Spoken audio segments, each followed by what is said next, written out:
CapCut ব্যবহার করে বড়, বড় ইউটিউবারদের মতো এডিট করতে চান। কিন্তু এখনো এইটাই জানেন না যে কিভাবে CapCut পিসিতে ডাউনলোড করতে হয়। সো আজকের শর্ট ভিডিওতে আমি এটাই শিখাবো যে আমরা কিভাবে ২ টি উপায়ে আপনাদের CapCut অ্যাপটি পিসিতে ইনস্টল করতে পারেন, তাও খুব ইজিলি। ये बड़ी अच्छी बात कही आप। বাট তার আগেই বলে দিতে চাই, যারা এখনো লাইক এন্ড সাবস্ক্রাইব করেননি প্লিজ লাইক এন্ড সাবস্ক্রাইব করে যাবেন, কারণ কি এরকম টিউটোরিয়াল আরো আসবে ঠিক এই চ্যানেলটিতেই। ওকে, CapCut মূলত ২ টি উপায়ে ডাউনলোড করা যায়। প্রথমটা হচ্ছে মাইক্রোসফট স্টোর থেকে এন্ড সেকেন্ড তাদের ওয়েবসাইট থেকে। সো আমি দুইটাই দেখাবো। Just go to your browser and search CapCut download. আমি এরকম সুপার সার্চ কিভাবে করলাম এটার টিউটোরিয়াল অবশ্যই আমার আরেকটি ভিডিও, পার্ট ওয়াইজ এর ভিডিও, যেখানে অবশ্যই আমি দেখিয়ে দিয়েছি। তো just click on third option and এটা হচ্ছে অফিসিয়াল CapCut এর ডাউনলোড লিঙ্কটা।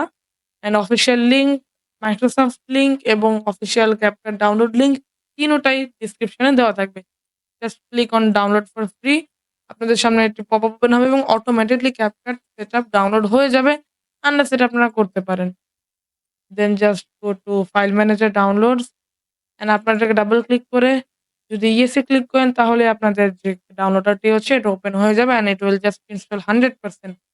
সময় সাপেক্ষে আমি এটা স্টপ করে দিচ্ছি অ্যান্ড আমাদের যে সেকেন্ড ওয়েটা আছে সেটার দিকে চলে যাই। সরাসরি মাইক্রোসফট স্টোরে যাবো আমরা।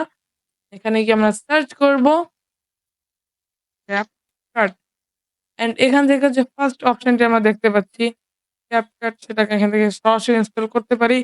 তো ওকে, এই ছিল আজকের CapCut ডাউনলোডিং টিউটোরিয়াল। CapCut এর বিষয়ে আপনারা খুবই ভালো রেসপন্স দিচ্ছেন। তো আমি CapCut এর বিষয়ে আরো অনেক ভিডিও বানাতে চাই, শর্ট ভিডিও। তো just tell me in the comments আপনাদের যেকোনো ধরনের টিউটোরিয়াল CapCut এর উপর আমি দিতে রাজি। ওকে, দেখা হচ্ছে নতুন একটি ভিডিওতে।